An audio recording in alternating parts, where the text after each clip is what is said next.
Sarah Mitchell looked at the clock on the hospital wall. It was 2:30 in the morning.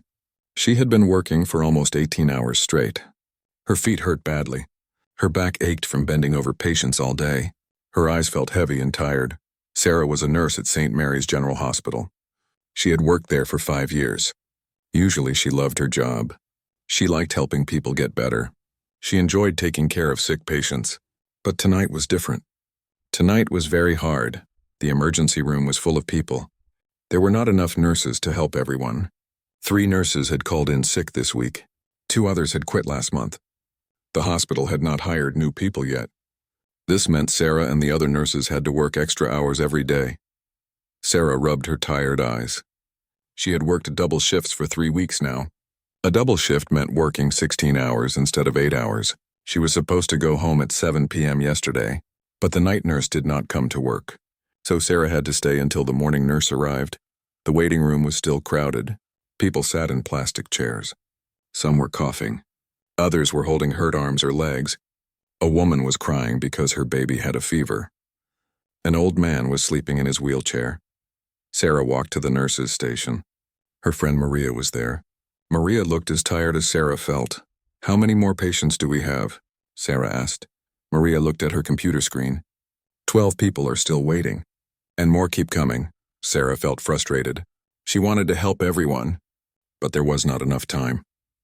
There were not enough nurses. The doctors were also very busy. "I don't know how much longer I can do this," Sarah said. She sat down in a chair. Her legs felt weak. "I know," Maria said. "I'm tired too. But we have to keep going. These people need our help." Sarah nodded. She knew Maria was right, but she was starting to feel angry. She was angry at the hospital for not hiring more nurses. She was angry at the nurses who called in sick. She was angry at having to work so many hours. A security guard walked up to them. His name was Tom. He had worked at the hospital for 10 years. "Ladies, we have a problem," Tom said. "There's a man outside causing trouble. He wants to come in, but he looks really bad. He smells like alcohol. I think he might be homeless." Sarah felt even more frustrated. She did not want to deal with another difficult patient. She had already seen so many people today. Some were rude. Some yelled at her. Some complained about waiting too long. "What kind of trouble?" Maria asked.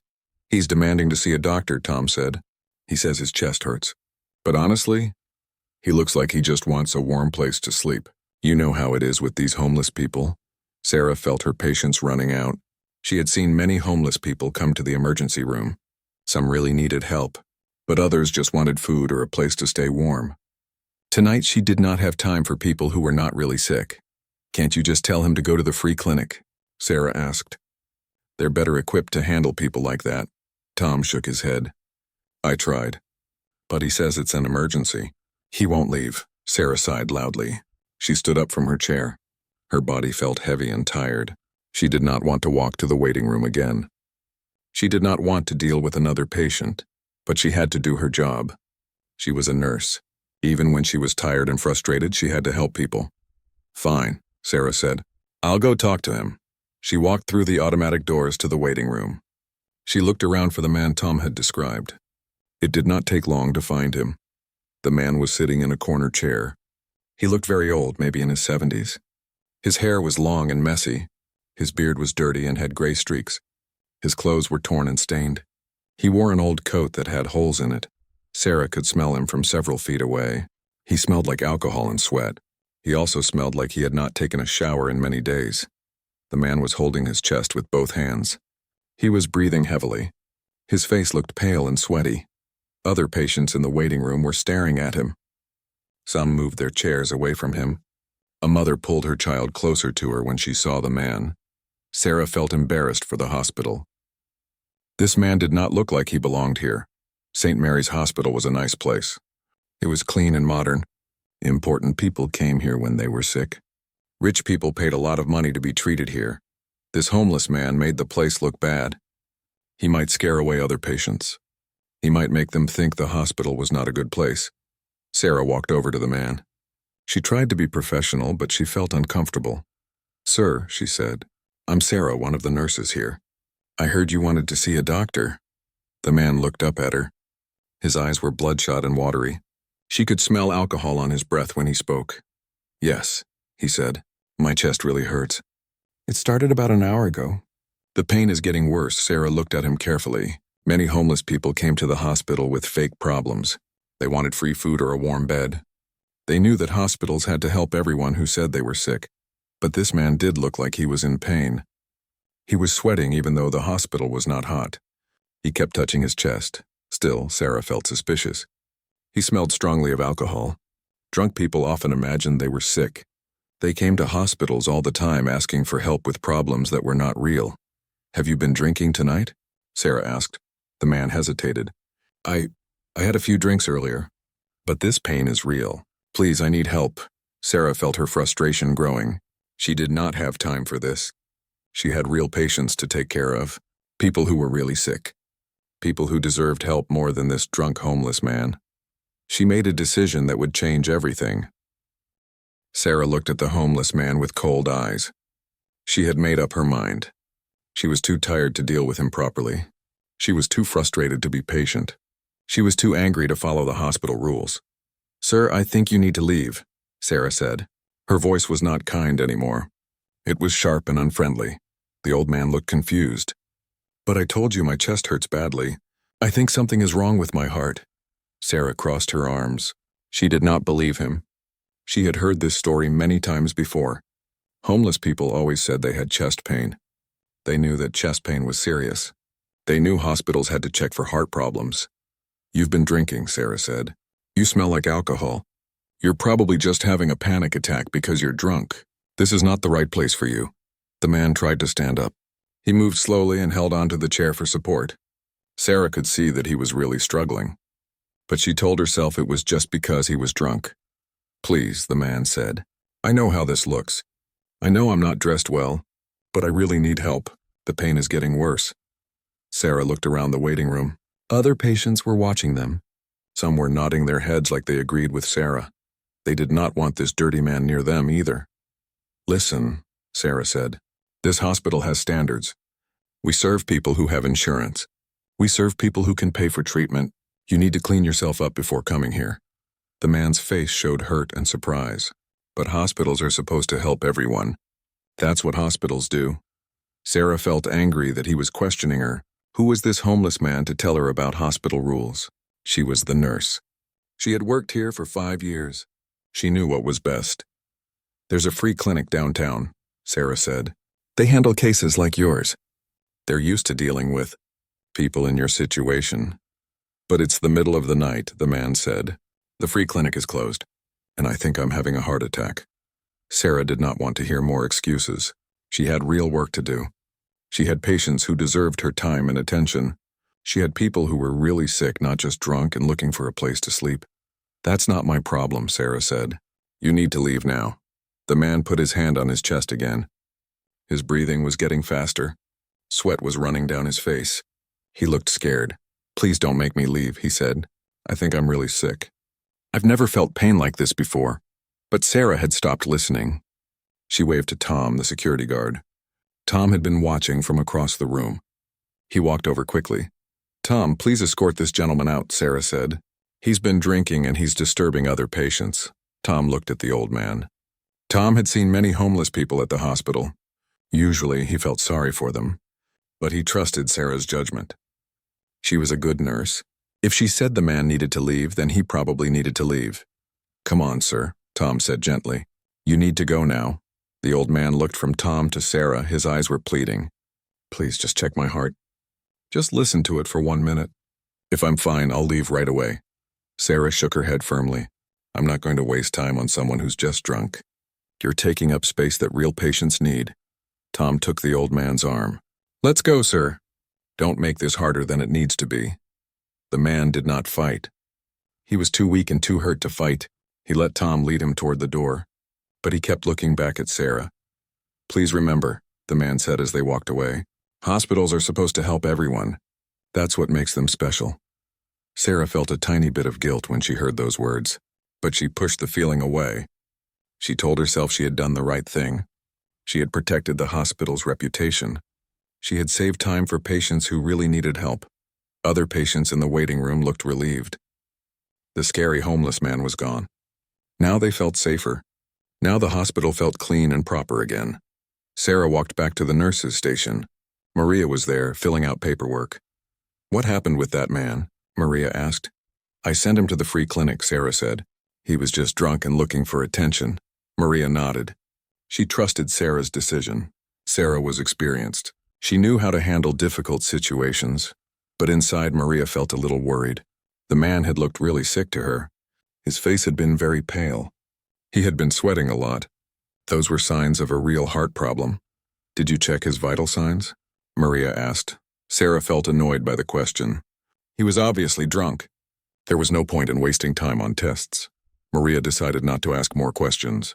Sarah seemed sure about her decision. And Maria was too tired to argue. Sarah sat down at her computer. She had to write a report about the incident. She wrote that a homeless man had come to the hospital asking for help. She wrote that he was intoxicated and disruptive. She wrote that she had directed him to appropriate services at the free clinic. She did not write about his chest pain. She did not write about his pale face or his sweating. She did not write about how scared he had looked. Outside in the parking lot, the old man was walking slowly toward the street. Every few steps he had to stop and rest. The pain in his chest was getting much worse. It felt like someone was squeezing his heart with a tight fist. He had lied to Sarah about one thing. He was not just drunk. Yes, he had been drinking earlier. But he drank because he was depressed and lonely. He drank because his life had become very hard. But he knew the difference between being drunk and being sick. Right now he was sick, very sick. He reached into his pocket and pulled out an old wallet. Inside was a card that said Dr. William Foster, Chief of Medicine, but the card was old and dirty. The picture on it looked nothing like how he looked now. 40 years ago, he had been a different person. He had been clean and well-dressed. He had been respected and important. He had been the kind of person that hospitals were happy to see. But life had changed him. Sadness had changed him. Loss had changed him. Now he was just another homeless man that hospitals wanted to get rid of. He put the wallet back in his pocket. He did not want to use his old title to get help. He wanted to be treated well because he was a human being, not because of who he used to be. He took another step toward the street. The pain hit him like lightning. It was so bad that he could not breathe. He knew he was in serious trouble. The old man made it about 50 feet from the hospital entrance before the pain became too much. He stopped walking and leaned against a light pole in the parking lot. His breathing was very fast and shallow. Sweat was pouring down his face even though the night air was cool. He tried to take deep breaths, but each breath felt like knives stabbing his chest. The pain was spreading down his left arm now. He knew these were signs of a heart attack. He had been a doctor for 40 years.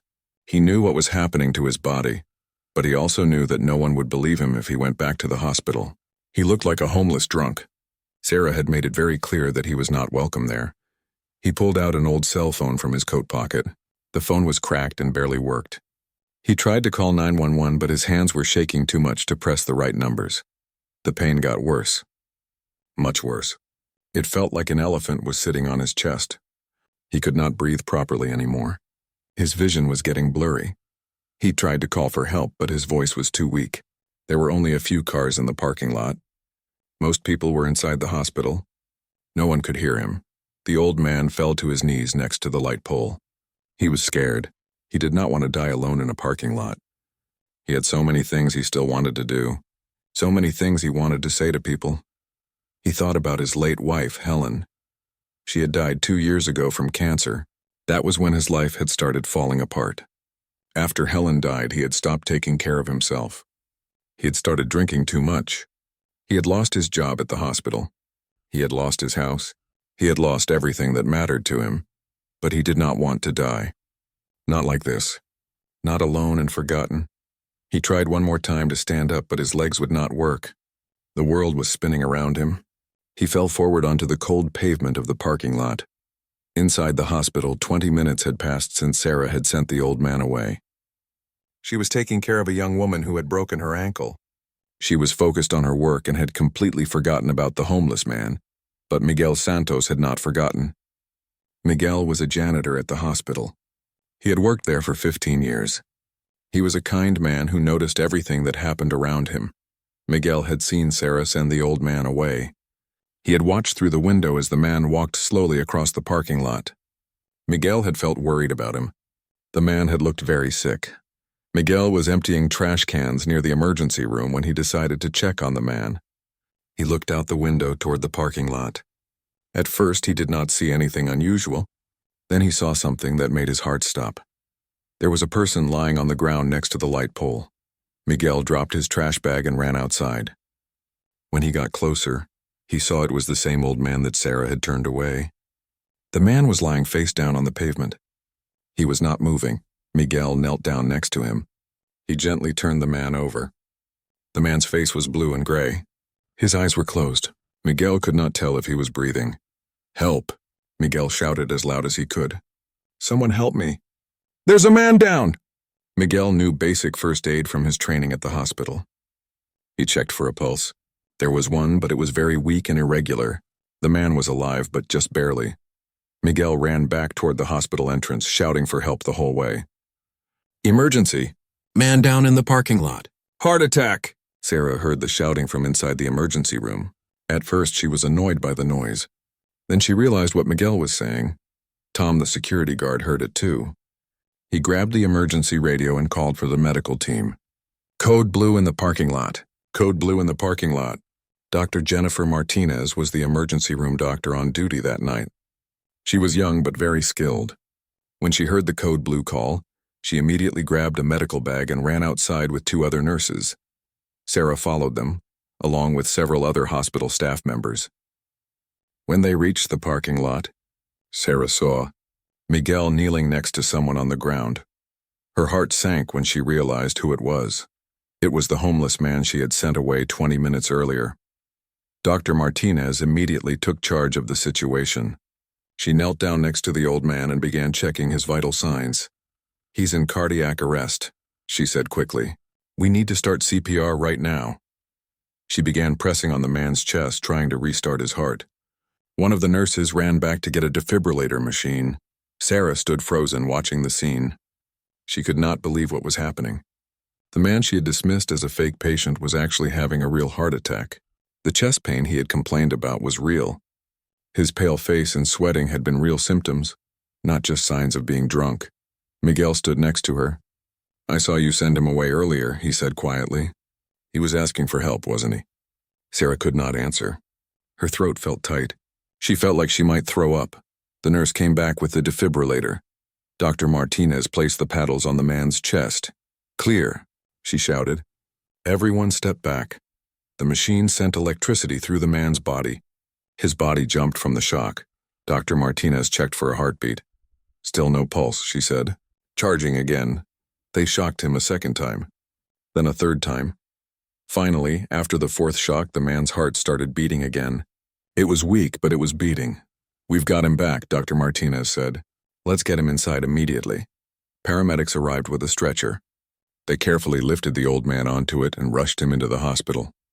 Dr. Martinez ran alongside the stretcher, monitoring his condition. Sarah walked slowly back into the hospital. Her hands were shaking. Her mind was racing with terrible thoughts.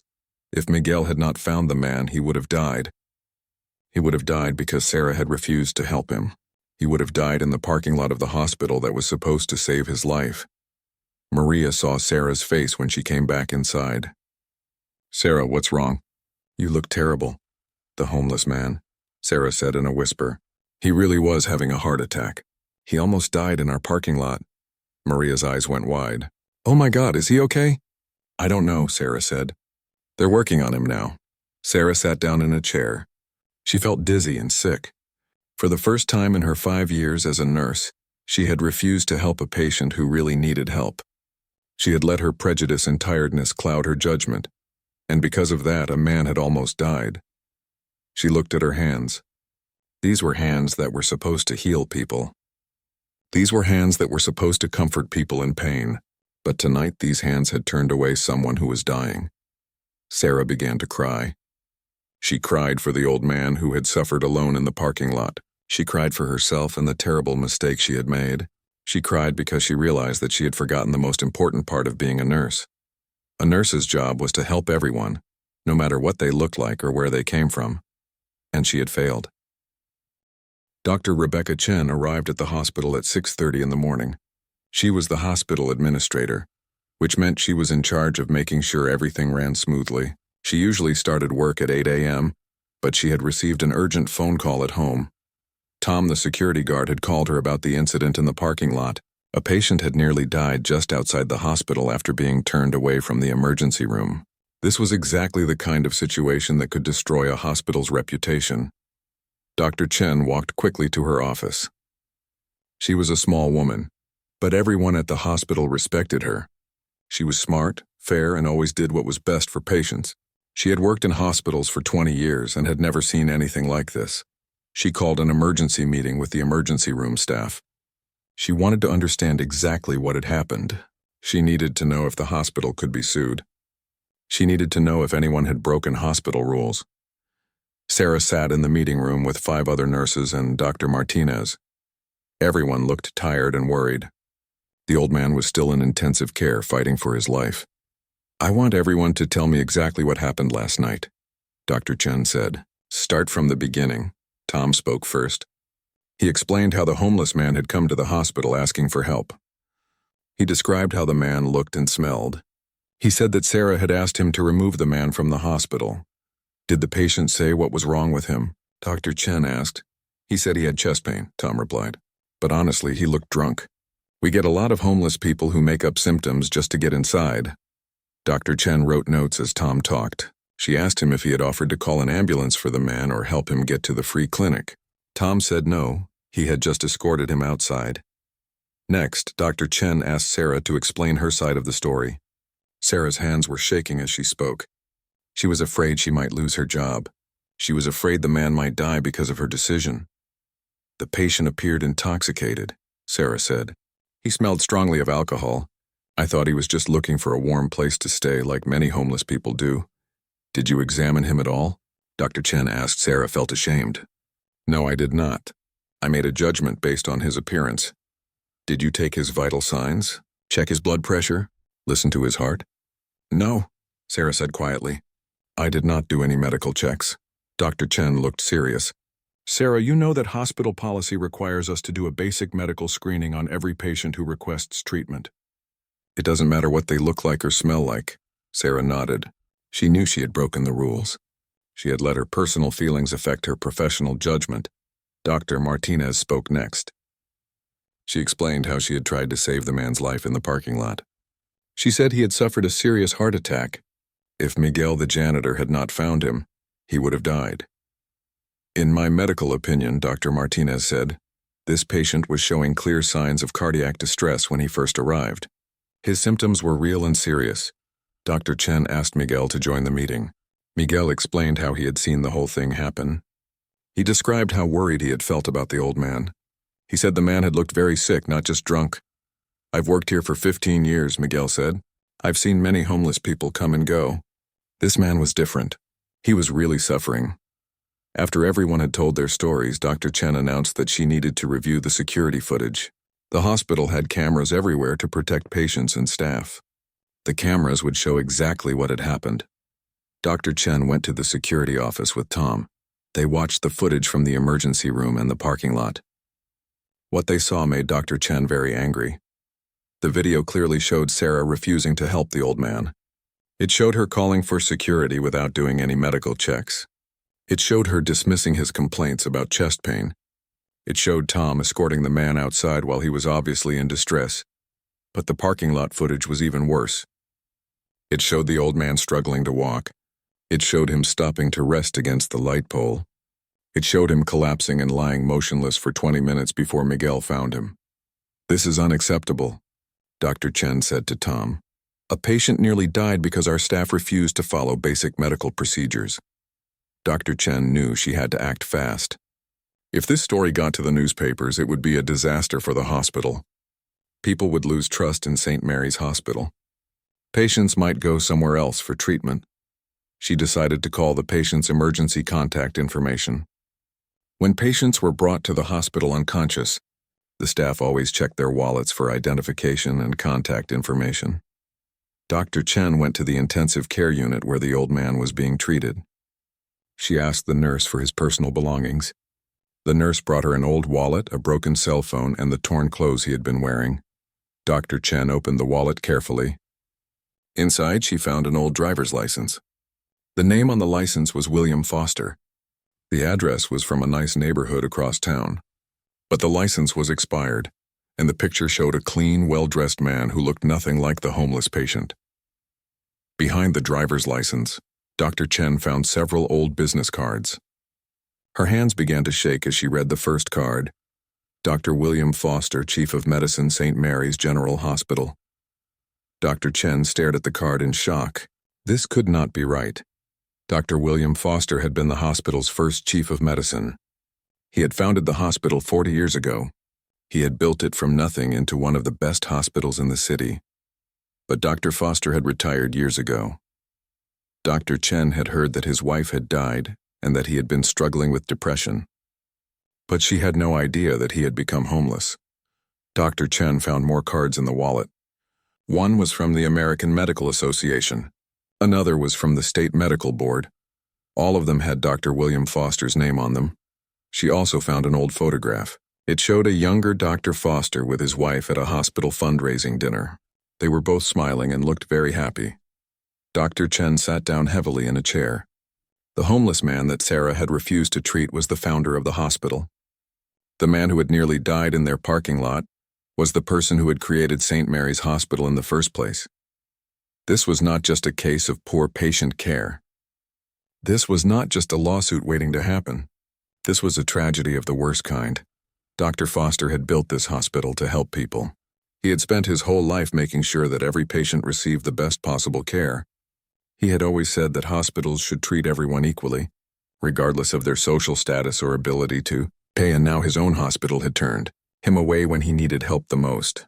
Dr. Chen realized she had to call an emergency meeting with all the department heads immediately.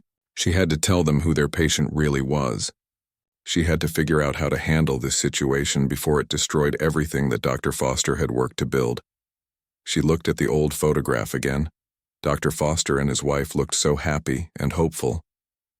They had believed they were building something good, something that would help people for generations to come. Now Dr. Chen had to decide if that dream could still be saved. Dr. Chen called an emergency meeting for 9 a.m. She asked all the department heads to come to the main conference room. She also asked Sarah, Dr. Martinez, Tom, and Miguel to attend. She did not tell anyone why the meeting was so urgent, but her serious tone made everyone worried. The conference room was on the 3rd floor of the hospital. It had large windows that looked out over the city. On the walls were photographs showing the hospital's history. Many of the photos showed a younger Dr. William Foster cutting ribbons, shaking hands with important people, and receiving awards for his medical work. Sarah sat at the long table feeling sick to her stomach. She had not slept at all after her shift ended. She kept thinking about the old man lying in the parking lot. She kept wondering if he was going to survive. She kept thinking about how badly she had failed as a nurse. Dr. Martinez sat next to Sarah. She had stayed at the hospital all night to monitor Dr. Foster's condition. The old man was stable now, but still very weak. His heart had been badly damaged by the heart attack. It would take weeks or months for him to recover, if he recovered at all.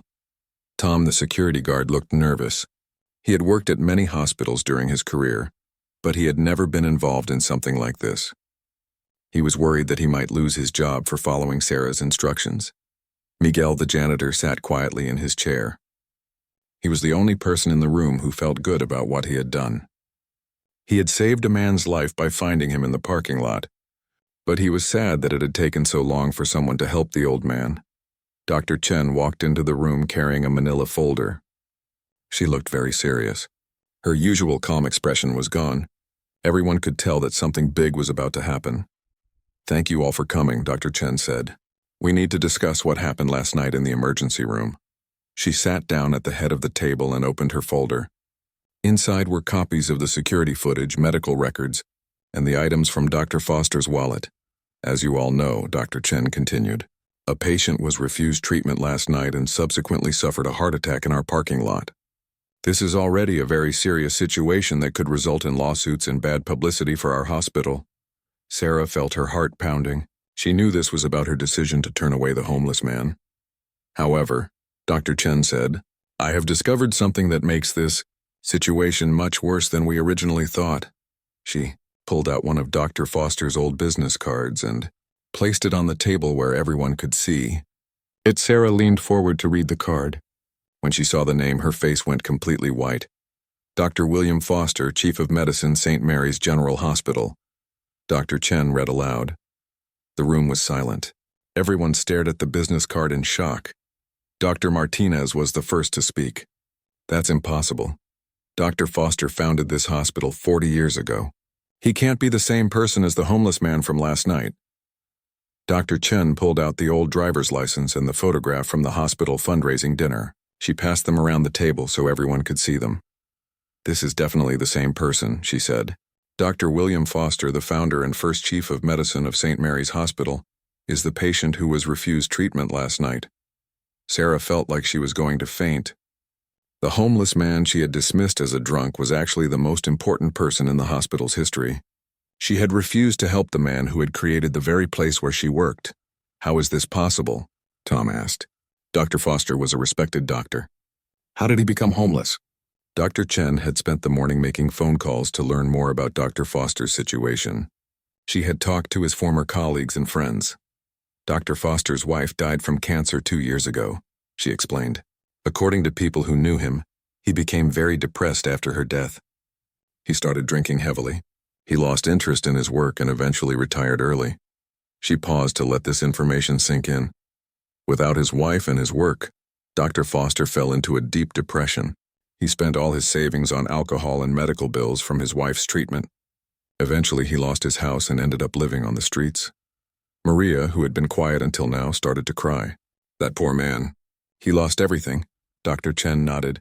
Dr. Foster spent his entire career helping other people. He built this hospital to serve the community. He always insisted that we treat every patient with dignity and respect, regardless of their background or ability to pay. She looked directly at Sarah. And last night, his own hospital turned him away when he needed help the most. Sarah put her head in her hands. She felt terrible about what she had done. But learning who the patient really was made it 1,000 times worse. Dr. Foster had not just been any homeless man. He had been someone who had dedicated his life to helping others. He had been someone who had built the hospital specifically to help people like himself, people who were suffering and needed care. There's more, Dr. Chen said. I've been reading Dr. Foster's old speeches and writings. He was very passionate about equal treatment for all patients. He once said, "A hospital's true character is shown not by how it treats its wealthy patients, but by how it treats its poorest and most vulnerable patients." The irony was heartbreaking. Dr. Foster had spent decades fighting to make sure that hospitals would treat everyone fairly. And then, when he became one of the vulnerable people he had always tried to protect, his own hospital had failed him. Dr. Martinez spoke up. "What's his current condition?" "He's stable but critical," Dr. Chen replied. "The heart attack caused significant damage. He'll need weeks of recovery time, assuming he survives." "Have you contacted his family?" Miguel asked. Dr. Chen nodded. "I found contact information for his son, David Foster. He's a lawyer who lives in another state. He's flying here today to see his father." Sarah felt even worse when she heard this. Dr. Foster had a son who cared about him. He had family who would be devastated to learn what had happened. "What happens now?" Tom asked. Dr. Chen looked around the table at each person. "That depends on several things. First, we need to hope that Dr. Foster recovers from his heart attack. Second, we need to figure out how to handle the legal and public relations aspects of this situation." She turned to Sarah. "Sarah, you violated hospital policy by refusing to provide basic medical screening to a patient. You also violated the core values that this hospital was founded on. Dr. Foster specifically created policies to prevent exactly what happened last night." Sarah knew she was probably going to be fired. She knew she deserved to be fired. She had failed in the worst possible way. However, Dr. Chen continued, "Before I make any decisions about disciplinary action, I want to understand how this happened. Sarah, you've been a good nurse for 5 years. You've never had any serious problems before. What made you act so differently last night?" Sarah took a deep breath. She knew she had to be completely honest. "I was exhausted," she said. "I had been working double shifts for 3 weeks. I was frustrated and angry about being overworked. When I saw the homeless man, I made assumptions based on his appearance. I let my personal feelings override my professional judgment. She started to cry. I forgot the most important part of being a nurse. I forgot that every person deserves compassion and care, no matter what they look like or where they come from. Dr. Chen listened carefully to Sarah's explanation. She understood that the hospital's staffing problems had contributed to this situation, but she also knew that nothing could excuse what had happened. The man who had built their hospital had almost died because of prejudice and poor judgment, and now they all had to live with the consequences. After the meeting ended, Sarah walked slowly back to the emergency room. Her shift was supposed to start in an hour, but she could not focus on work. Her mind kept replaying the events of the previous night. Every detail felt like a knife in her heart. She sat in the break room staring at her hands. These were the same hands that had waved Dr. Foster away. These were the same hands that had called security to remove him from the hospital. She felt like she would never be able to forgive herself.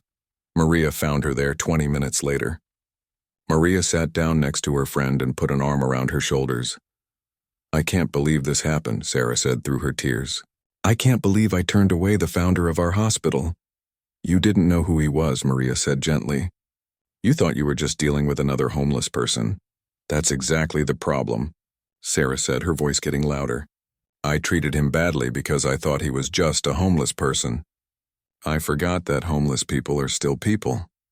I forgot that they deserve the same care as everyone else." Maria did not know what to say. She had seen Sarah make the same decision many times before with other homeless patients. The only difference was that this time the patient turned out to be someone important. Dr. Foster spent his whole life fighting for equal treatment, Sarah continued. He created policies to protect people exactly like he became, and I violated everything he believed in. Sarah thought about all the stories she had heard about Dr. Foster over the years. Older nurses had told her how he would personally check on every patient, no matter who they were. He would spend just as much time with poor patients as with rich ones. He believed that a person's worth was not measured by their bank account or their appearance. "Remember what Mrs. Patterson told us about him?" Sarah asked Maria. Mrs. Patterson was an elderly nurse who had worked with Dr. Foster for 20 years before retiring. She often told stories about the old days at the hospital. She said he once spent 3 hours with a homeless woman who was dying alone. Sarah remembered. He held her hand and talked to her until she passed away. He said that no one should die alone no matter what their circumstances were. The irony was crushing. Dr. Foster had shown compassion to countless homeless patients during his career, and when he became homeless himself, his own hospital had shown him no compassion at all. Sarah thought about the look in Dr. Foster's eyes when she had refused to help him. She remembered how he had pleaded with her. She remembered how he had said that hospitals were supposed to help everyone. "He knew," Sarah said suddenly. "When he said that hospitals are supposed to help everyone, he knew what I was doing was wrong. He was trying to remind me of what hospitals are supposed to stand for." Maria nodded. "He was trying to teach you even when he was the one who needed help." Sarah felt a new wave of guilt wash over her. Dr. Foster had been a teacher until the very end. Even while suffering from a heart attack, even while being rejected by his own hospital, he had tried to remind Sarah of her duty as a nurse. Dr. Chen appeared in the doorway of the break room. She looked tired and stressed. "Sarah, I need to speak with you," she said. Sarah followed Dr. Chen to her office. On the way, they passed a wall covered with photographs from the hospital's history. One picture showed Dr. Foster at the hospital's opening ceremony 40 years ago. He was cutting a ribbon with large scissors while smiling proudly. In the photo, Dr. Foster looked healthy and happy. His hair was neat and his suit was expensive. He looked like a man who had achieved his dreams. Sarah could not connect this image with the homeless man she had seen the night before. "Sit down," Dr. Chen said when they reached her office. Sarah sat in a chair across from Dr. Chen's desk. She was prepared to be fired. She had already started thinking about finding a new job, maybe in a different city where people would not know about her mistake. "I've been thinking about this situation all morning," Dr. Chen said. "I've also been reading Dr. Foster's old memos and policy documents." She pulled out a thick folder from her desk drawer.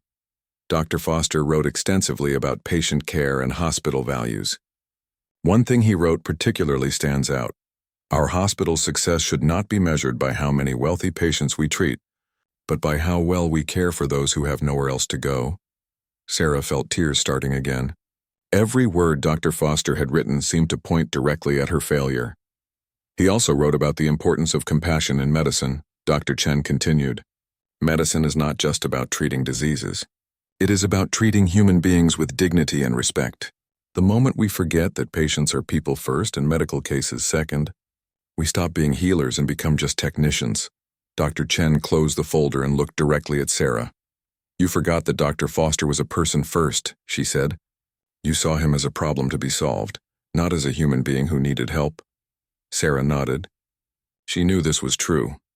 However, Dr. Chen continued, I don't think firing you is the answer. Sarah looked up in surprise. She had been certain that she would lose her job.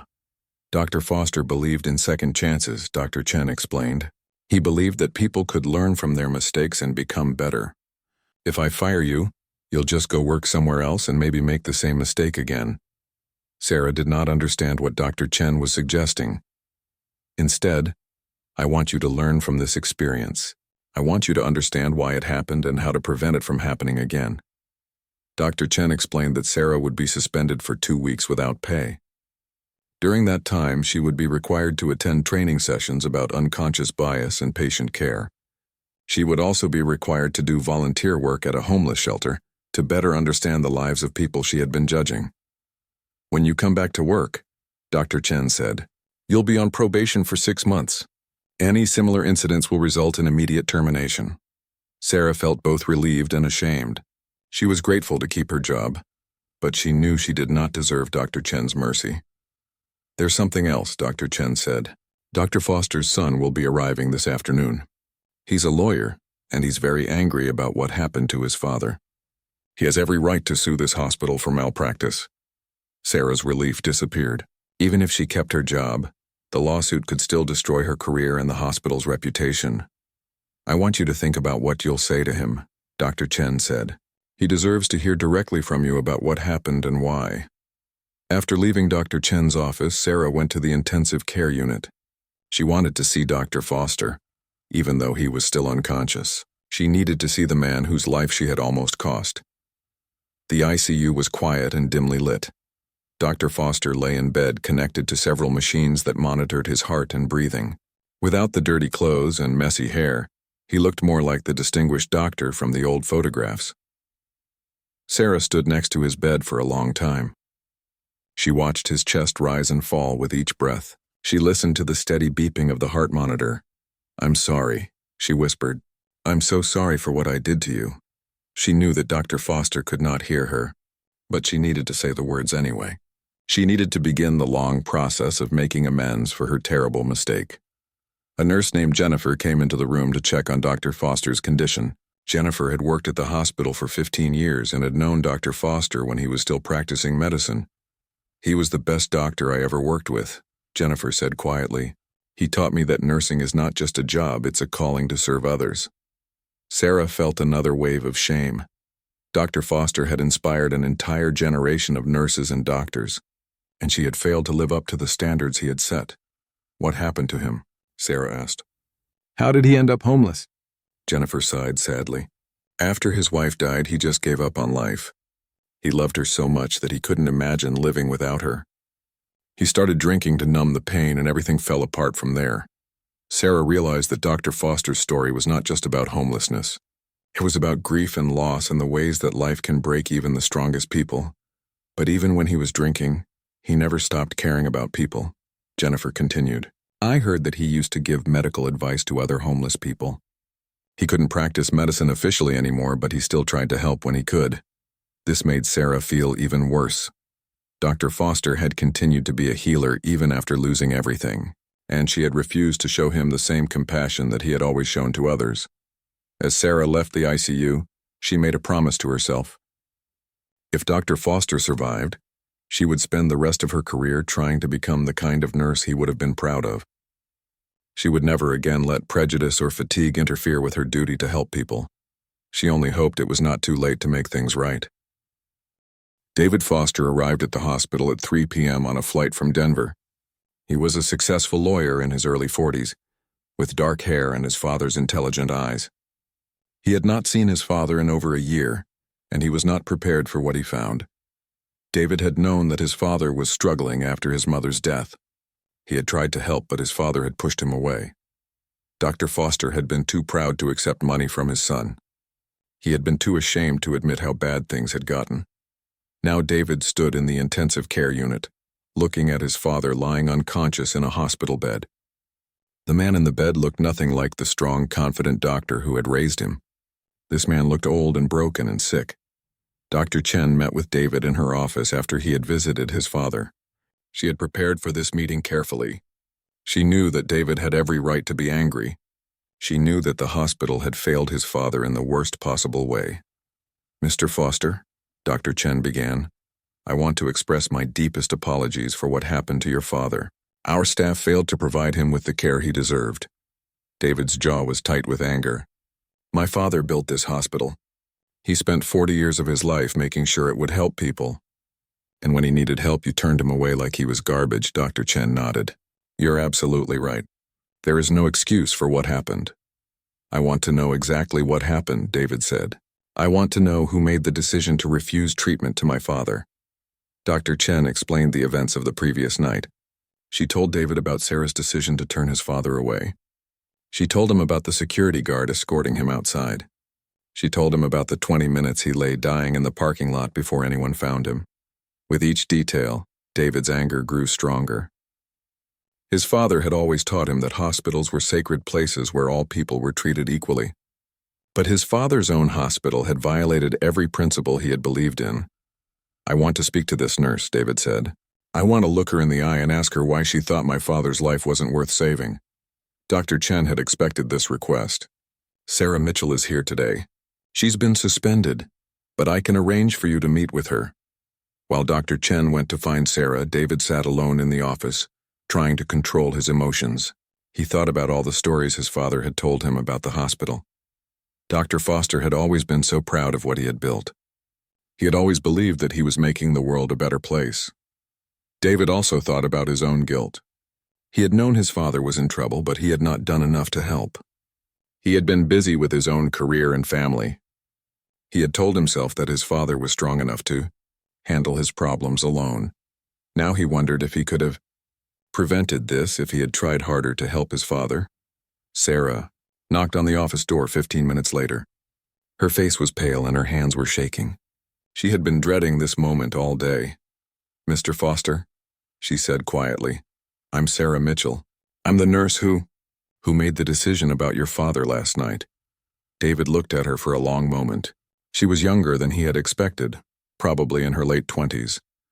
She looked tired and scared and genuinely sorry for what she had done. "Sit down," David said. Sarah sat across from him, just as she had sat across from Dr. Chen earlier that day. "I want you to tell me exactly what you were thinking when you turned my father away," David said. Sarah took a deep breath. She had practiced this conversation in her head many times, but now that it was happening, she could barely speak. "Your father came to the emergency room around 2 a.m., she began. "He looked homeless and he smelled like alcohol. I made assumptions about him based on his appearance." "What kind of assumptions?" David asked. "I assumed he was just looking for a warm place to sleep," Sarah said, her voice barely above a whisper. "I assumed his chest pain wasn't real. I assumed he was wasting our time." David felt his anger rising again. "My father told you he was having chest pain and you didn't believe him?" "No, I didn't," Sarah admitted. "I had been working for 18 hours straight. I was exhausted and frustrated. I let my personal feelings affect my professional judgment." "So you decided that a homeless person's life wasn't worth your time?" David asked harshly. Sarah started to cry. "I know how terrible that sounds. I know there's no excuse for what I did. But I didn't see your father as a person. I just saw him as a problem that I wanted to go away." David stared at her as she cried. Part of him wanted to shout at her, to make her feel as much pain as his father had felt. But another part of him could see that she was already suffering greatly for her mistake. "Do you know who my father is?" David asked. "I know now," Sarah said. "I know he founded this hospital. I know he dedicated his life to helping people. I know he always insisted that every patient should be treated with dignity and respect." "Then you understand the irony," David said. The man who created this hospital's policies about equal treatment was denied treatment because he looked poor. Sarah nodded through her tears. I've been thinking about that all day. Your father spent his career fighting against exactly what I did to him. David was quiet for several minutes. He was trying to decide what he wanted to do. As a lawyer, he knew he could sue the hospital for millions of dollars. The case would be easy to win. The hospital had clearly violated its own policies and nearly caused his father's death. But as Dr. Foster's son, he also knew that a lawsuit was not what his father would have wanted. His father had always believed in forgiveness and second chances. He had always said that people could learn from their mistakes and become better. What happens to you now? David asked. I've been suspended for 2 weeks, Sarah said. I have to attend training about unconscious bias and patient care. I also have to do volunteer work at a homeless shelter. Is that enough? David asked. Do you think 2 weeks of training will fix the prejudice that almost killed my father? Sarah looked up at him. No, I don't think it's enough. I think this is something I'll have to work on for the rest of my life. I think I'll have to prove every day that I've learned from this mistake. David could see that Sarah understood the gravity of what she had done. He could see that she was genuinely sorry, but he also knew that sorry would not bring back the 20 minutes his father had spent dying in the parking lot. I haven't decided whether to file a lawsuit, David said, but I want you to know that if my father dies, I will hold you personally responsible. Sarah nodded. I understand. I know that I might have killed the most important person in this hospital's history. I know that I violated everything he stood for. After Sarah left, David sat alone with Dr. Chen again. They discussed the legal implications of the situation. Dr. Chen explained that the hospital was prepared to face a lawsuit if David decided to file one. What would your father want you to do? Dr. Chen asked. David thought about this question for a long time. His father had always been a forgiving person. Even when people made mistakes that hurt him, he usually gave them another chance. But this was different. This was not just a mistake. This was prejudice and discrimination that had nearly cost his father his life. I need to see how he recovers, David said finally. I need to see if he survives this. Then I'll decide what to do. That evening, the local news ran a story about the incident. Someone at the hospital had leaked information to a reporter. The story was titled, Homeless Man Nearly Dies After Being Refused Treatment at Local Hospital. The news report did not mention Dr. Foster's identity. It only said that a homeless man had been turned away from St. Mary's Hospital and had suffered a heart attack in the parking lot. But even without knowing who the patient was, the story was damaging to the hospital's reputation. Sarah watched the news report at home. Seeing the story on television made everything feel more real and more serious. She realized that this incident would follow her for the rest of her career. Every time someone searched her name online, they would find articles about the nurse who refused to treat a homeless patient. But more than her own reputation, Sarah was worried about Dr. Foster. She called the hospital to check on his condition. The nurse told her that he was still critical but stable. His heart had been badly damaged, but there was hope that he might recover. Sarah spent the evening thinking about what she would do if Dr. Foster died. She knew she would never forgive herself. She knew she would probably have to quit nursing altogether. She could not imagine continuing to work in a profession where she had failed so badly. But she also thought about what she would do if he survived. She thought about how she could spend the rest of her career making up for this mistake. She thought about how she could become the kind of nurse that Dr. Foster would have been proud of. The next morning, Sarah drove to the homeless shelter where she would be doing her volunteer work. She wanted to start learning about the lives of the people she had been judging. As she walked into the shelter, Sarah made a promise to herself. She would use this experience to become a better nurse and a better person. She would make sure that no other patient would ever be treated the way she had treated Dr. Foster. She only hoped she would get the chance to prove that she had learned from her mistake. Dr. William Foster opened his eyes on the 4th day after his heart attack. The first thing he saw was his son, David, sitting in a chair next to his hospital bed. David was reading a newspaper, but he immediately put it down when he saw his father was awake. "Dad," David said softly, "how are you feeling?" Dr. Foster tried to speak, but his throat was dry from the breathing tube that had been removed earlier that morning. David gave him some water through a straw. "Better," Dr. Foster said in a weak voice. "What happened to me?" David explained about the heart attack and how Miguel the janitor had found him in the parking lot. He told his father that he had been unconscious for 4 days. He did not immediately mention what had happened in the emergency room. "I'm at St. Mary's?" Dr. Foster asked, looking around the room. "Yes, Dad. You're in the ICU." Dr. Foster was quiet for a long time. Slowly, the memories of that night began to come back to him. He remembered the chest pain. He remembered coming to the hospital for help. He remembered the young nurse who had turned him away. "The nurse," he said quietly. "She wouldn't help me." David's jaw tightened. "We know, Dad, we know what happened." Dr. Foster could see the anger in his son's eyes. He could tell that David was furious about how he had been treated. "Don't be angry," Dr. Foster said. "She was just tired and scared." "Tired and scared?" David said, his voice rising. "Dad, she nearly let you die because you looked homeless. She violated everything you taught this hospital to believe in." Dr. Foster nodded slowly. He understood why David was angry, but he also understood something that his son did not yet see. "I want to talk to her," Dr. Foster said. "Dad, you don't have to do that. We can file a lawsuit. We can make sure she never works as a nurse again." "No," Dr. Foster said firmly. "I want to talk to her. I want to understand what happened." Dr. Chen was surprised when David called to request a meeting between Dr. Foster and Sarah. Most patients who had been mistreated would want nothing to do with the staff member who had harmed them. But Dr. Chen also knew Dr. Foster's reputation for forgiveness and teaching. She had read many stories about how he had helped young doctors and nurses learn from their mistakes. Sarah was terrified when Dr. Chen told her that Dr. Foster wanted to see her. She had been volunteering at the homeless shelter for 3 days, and the experience had already begun to change her perspective. She had met people with college degrees who had lost their jobs and ended up on the streets. She had met veterans who suffered from mental illness. She had met families who had lost their homes due to medical bills. She was beginning to understand that homelessness could happen to anyone. She was beginning to see that the people she had been judging were not so different from herself, but she was still afraid to face Dr. Foster. She was afraid of what he would say to her. She was afraid of seeing the pain she had caused him. The meeting was arranged for the following afternoon. Sarah stood outside Dr. Foster's room for several minutes trying to gather her courage. Finally, she knocked on the door. "Come in," Dr. Foster said. Sarah entered the room slowly. Dr. Foster was sitting up in bed looking much better than he had a few days earlier. His son David was there along with Dr. Chen. "You must be Sarah," Dr. Foster said with a gentle smile.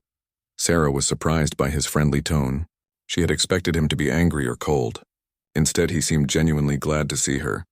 "Yes, sir," Sarah said quietly. "I'm so sorry for what I did to you. I'm sorry I didn't help you when you needed it."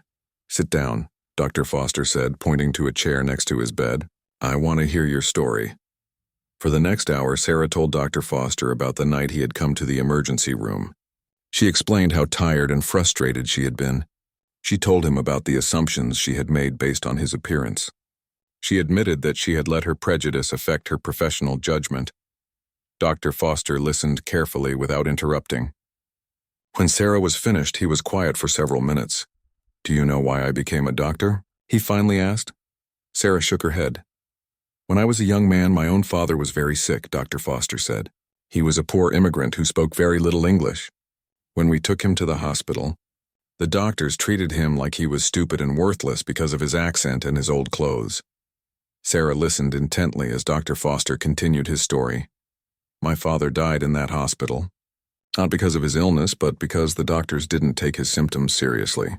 They assumed that a poor immigrant couldn't possibly understand his own body." Dr. Foster looked directly at Sarah. "That experience taught me that every person deserves to be treated with dignity, regardless of how they look or sound or smell." Sarah felt tears starting in her eyes. "That's exactly what I did to you. I made the same assumptions that those doctors made about your father." "Yes," Dr. Foster said, "but the difference is that you can learn from this mistake. You can make sure it never happens again." David had been listening to this conversation with growing amazement. He could not believe that his father was being so kind to the woman who had nearly killed him. "Dad," David said, "she doesn't deserve your forgiveness. What she did was inexcusable." Dr. Foster turned to his son. "David, when I founded this hospital, I didn't do it for revenge or punishment. I did it to heal people, and sometimes the people who need The most healing are the ones who have made the biggest mistakes. He turned back to Sarah. Tell me about your work at the homeless shelter. Sarah described her volunteer work over the past few days. She told Dr. Foster about the people she had met and the stories she had heard. She explained how her perspective was beginning to change. I'm starting to understand that anyone can become homeless, Sarah said. I'm starting to see that the people I was judging are just regular people who have had bad luck or made bad choices or suffered terrible losses. Dr. Foster nodded. Like me. Yes, Sarah said. Like you. Dr. Foster was quiet again for a moment. Then he made a decision that surprised everyone in the room. I don't want you to be fired, he said. I don't want my son to file a lawsuit against the hospital. David started to object, but Dr. Foster held up his hand. Instead, Dr. Foster continued, I want you to help me create a training program for all hospital staff. I want you to help me teach other nurses and doctors about unconscious bias and the importance of treating every patient with respect. Sarah could not believe what she was hearing. You want me to help you? Yes, Dr. Foster said. You've learned something important from this experience. Now I want you to help teach that lesson to others. Dr. Chen spoke up. Dr. Foster, are you sure about this? Sarah violated basic hospital policies. She made a mistake, Dr. Foster said. A serious mistake. But she's learned from it. And now she can help prevent other people from making the same mistake. Over the next hour, Dr. Foster outlined his vision for the training program. He wanted all hospital staff to spend time working with homeless populations. He wanted them to hear the stories of people who had fallen on hard times. He wanted them to understand that homelessness was not a character flaw, but a circumstance that could happen to anyone. We'll call it the William Foster Compassionate Care Program, Dr. Chen said. Dr. Foster shook his head. No, we'll call it the Second Chance Program, because everyone deserves a second chance to do the right thing. Sarah was overwhelmed by Dr. Foster's kindness. She had expected punishment and anger. Instead, she had found forgiveness and an opportunity to help others. Why are you being so kind to me? She asked. I almost killed you, Dr. Foster smiled. Because holding on to anger would only hurt both of us. Because punishment without learning is useless. And because the best way to honor my wife's memory is to help people become better versions of themselves. 6 months later, Sarah stood in front of a group of new nurses, telling them about the night she had refused to treat Dr. Foster. It was still difficult to talk about her mistake, but she had learned that sharing her story could help others avoid making the same error. Dr. Foster had recovered fully from his heart attack. With help from the hospital's social services department, he had found a small apartment and was receiving treatment for his depression and alcoholism. He occasionally spoke to staff groups about his experience, but he always emphasized forgiveness and learning rather than blame. The Second Chance program had become a model for other hospitals across the country. Hundreds of healthcare workers had completed the training, and patient satisfaction scores had improved dramatically. Sarah had become one of the hospital's most compassionate nurses. She still worked in the emergency room, but now she was known for her special care of homeless and vulnerable patients. She had learned to see past appearances and treat every person as someone worthy of dignity and respect. On the first anniversary of Dr. Foster's heart attack, Sarah visited him in his new apartment. They had become unlikely friends, bonded by the shared experience of his near death and her redemption. Do you ever regret not suing me? Sarah asked as they sat drinking tea. Dr. Foster smiled. Never. Suing you would have destroyed your career and taught you nothing. Instead, you've become exactly the kind of nurse I always hoped would work at my hospital. Sarah looked out the window at the city below. I think about that night often. I think about how close I came to losing everything that matters about being a nurse.